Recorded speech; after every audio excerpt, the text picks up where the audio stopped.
Je vous prie de lâcher le petit like qui fait plaisir afin que YouTube mette notre vidéo en avant pour toucher le maximum de personnes. Merci.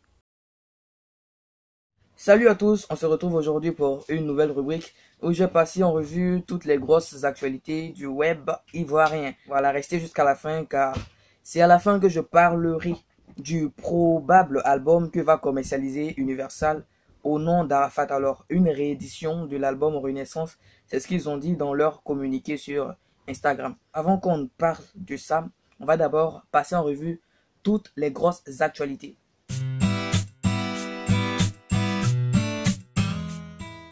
On a Mike Alabi qui a reçu un iPhone XS pour son anniversaire. Il a reçu il y a de cela 3 jours, je crois. On ne connaît pas l'auteur de ce très beau cadeau d'anniversaire. J'avoue que j'aimerais moi aussi avoir, même pas un iPhone, au moins, tu vois, un téléphone, même un Wiko pour un anniversaire, ce ne serait pas mal. Lui, il a eu un iPhone, il a eu, je crois, une Rolex ou une montre Casio là. Il a été vraiment gâté par tous ses admirateurs, tous ses vieux pères. Bon, on lui souhaite un joyeux anniversaire. En plus, c'est mon pote encore sur WhatsApp. Big up, man. Vous avez vu ce que vous avez fait? Alors lui, il fait parler de lui, mais pas pour un téléphone ou pour un anniversaire, mais pour sa coiffure vraiment drôle. Il s'agit de Djibril Cissé qui a vraiment alarmé la toile avec sa nouvelle coiffure là. Je sais pas s'il y a des coccinelles dedans. Vous voyez que l'image s'affiche à l'écran. C'est vraiment drôle. Quand j'ai vu la coiffure, je me suis dit, ah, quand tu as l'argent, tu peux te permettre tout, hein. Ah, c'est quoi ça? C'est quoi cette coiffure là? Après Paul Pogba, je crois que Djibril Cissé, c'est celui qui fait le plus de fantaisie dans ses coiffures. Big up aussi à lui pour cette coiffure vraiment humoristique. Pourquoi? Parce que... Un autre fait marquant sur le web ivoirien, c'est cette photo que j'ai vue d'une jeune fille qui a tatoué Arafat sur son torse. Voilà, j'étais vraiment choqué. Je me suis dit que, mais merde, au fait, il y a des gens qui aimaient vraiment Arafat au point où ils ont décidé de graver l'image du gars sur leur corps à jamais. Parce que c'est pas sûr qu'elle va enlever ce tatouage là. Je suis choqué de l'énorme amour que les Chinois avaient pour leur président Feu Arafat. Je crois qu'en ce moment il repose en paix. Il faut qu'on prie pour lui. Et allez-y tous le 30 au Félicia. En tout cas bon, pour ceux qui ne sont pas sceptiques, restez à la maison. Mais ça va Félicier. La Chine, venez! Alors, vous le connaissez sûrement, c'est un vidéaste sur Facebook. Il s'appelle Pravador.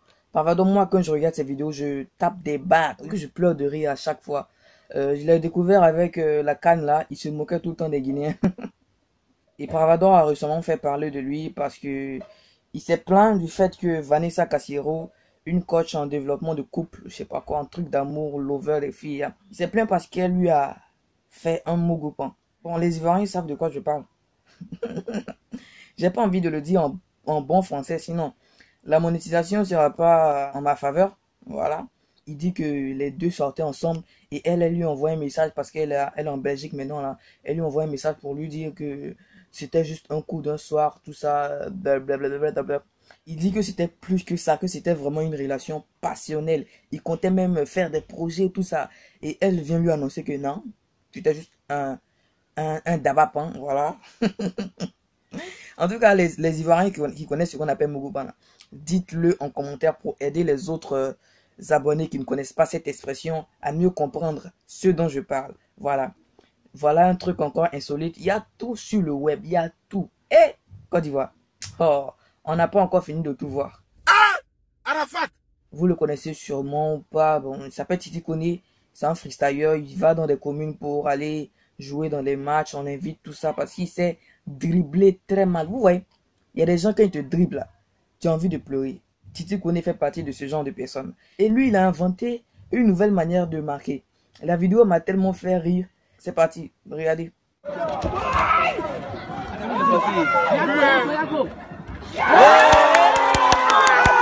Nique ta mère. Récemment, TV5 Monde a interviewé Ariel Chéné pour la musique qu'il fait, pour les trophées qu'il a remportés. Et Ariel Chéné a dit que tout ça n'aurait pu être possible sans l'apport d'Arafat, vu qu'on sait que c'est Arafat qui l'a mis en avant, c'est Arafat qui nous a fait découvrir Ariel Chéné dans le temps. Et il a tenu à lui rendre cet hommage-là. Et pour tous ceux qui disaient que Chéné n'était pas reconnaissant, Chéné n'aimait pas Arafat, voilà une belle preuve que le gars, il aime toujours son maître, quoi, parce que Arafat reste son maître. quoi qu'il arrive. Vous voyez, il y a des Chinois un peu timbrés là. Ils croient que tous les artistes sont les ennemis d'Arafat. Non, hein. Arafat, il avait ce qu'on appelait le buzz, le showbiz. C'était, tu vois, à 100 à l'heure. Il fallait qu'il mette la pression, ses gars, tout ça. Il faisait des clashs pour exister, bien sûr. C'est comme ça que marche la musique, le marketing. Mais aussi, ils avaient des relations vraiment fraternelles en dehors de la musique. C'est ce que d'autres fans n'ont pas pu comprendre. Ils n'arrivent toujours pas à comprendre. Je crois que Arafat aussi n'a pas eu le temps de leur expliquer que, bon, vous voyez, Serge Beno, c'est mon cousin. Serge Beno, c'est le cousin d'Arafat. Donc, il y a certaines choses qu'il faisait, c'était pas sérieux. En dehors de la musique, en dehors de la scène musicale, des réseaux sociaux, ils entretenaient des relations amicales, des relations familiales bien différentes de ce que nous on voyait. C'est un peu dommage qu'Arafat n'ait pas pu rétablir ce détail-là. Toutefois, sachez que Chené, il aime Arafat. Moi, je suis convaincu de cela. De même que Moula et tous ceux que vous critiquez là. Ouais. S'il y a quelqu'un qui m'émeut beaucoup depuis le décès d'Arafat, c'est bien Didi B. Depuis le décès d'Arafat le 12 août, il ne fait que publier leurs vidéos ensemble, tout ça avec la Kif No Beat. Vous étiez avec Arafat, ils ont partagé de vrais moments de complicité. Ça me touche parce que je constate que Arafat était vraiment quelqu'un de joyeux, quelqu'un de drôle. Il aimait la vie, il aimait la musique. Je pense que Kif No Beat n'aurait pas eu cette envergure-là s'il n'y avait pas eu Approcher Regarder. C'est bien que Didi B se rappelle que Arafat c'était le doyen qui lui rend ce hommage-là. Le palabre de la Kif No Beat avec Arafat. C'était vraiment... Je sais pas si je vais dire que c'était quelque chose de sérieux ou quoi, mais bon. C'était un épisode regrettable puisqu'ils sont dans le même label. Il est temps qu'on oublie ça. Arafat est parti. Il faut lui rendre les hommages qu'il mérite et ne pas faire de palabres aux artistes qui sont là. Voilà, la musique va continuer. Arafat, tu vas nous manquer. Tu vas nous manquer. Venons-en maintenant au sujet principal de la vidéo, qui est le deuxième probable album que va commercialiser Universal. Un album hommage à Arafat, parce qu'il y a des sons qu'il n'a pas pu mettre dans Renaissance. Ce sera un peu comme un album réédition, comme Dadju l'a fait, la réédition de Gentleman, comme Maître Gims l'a fait, la réédition de Ceinture Noire. Et il y a de nombreux feats qui vont apparaître dans cet album. Il y a des feats internationaux, des feats locaux, tout ça, qu'Arafat n'a pas pu mettre dans Renaissance. Je parie qu'il y aura aussi le feat avec MHD, parce que les deux s'appréciaient beaucoup et je suis sûr qu'il y a eu une collaboration en studio. Je pense que c'est bien de la part d'Universal de faire cela.